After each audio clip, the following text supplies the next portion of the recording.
You must get him to the emergency room immediately. Do not delay. He could have a heart attack before you get there. That phone call, those words are etched in my mind forever. The day my 2-year-old son was diagnosed with acute lymphocytic leukemia. Before that call, it was just a normal day. We had taken our son Taylor to the pediatrician. He had been walking less and less, and then there were random bruises. All strange for a rambunctious 2-year-old, but nothing that caused too much alarm. The doctor's visit was nothing out of the ordinary, a checkup and some blood tests. No child likes blood work, of course, and Taylor was no exception, but they wanted to be thorough. It was just a few hours later when we got that horrible call. Taylor's blood work came back abnormal, and the pediatrician already had an oncologist at Children's Hospital waiting for us in the ER. The doctor suspected Taylor had leukemia. I didn't even know what leukemia was. It's a blood cancer, he told me. Blood cancer.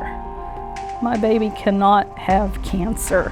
Taylor was sitting beside me making silly faces. My son is fine. My son does not have cancer. This can't be real.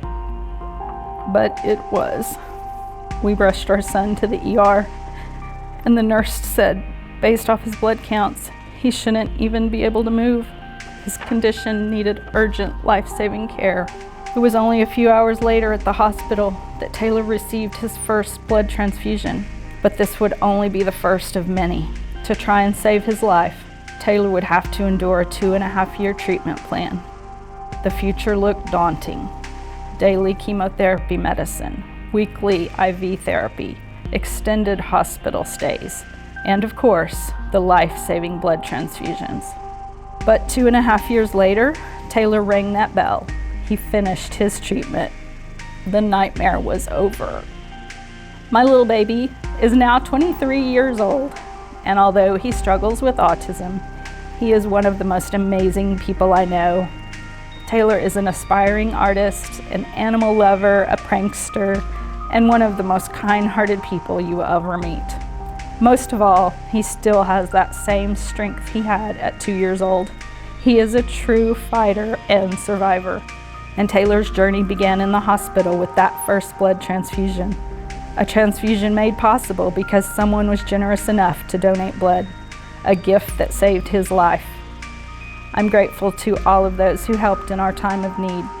My son is alive because of them. You can give that same life-saving gift. If you can, please donate. You never know who you could be helping, and you'll certainly never know how much it means to them.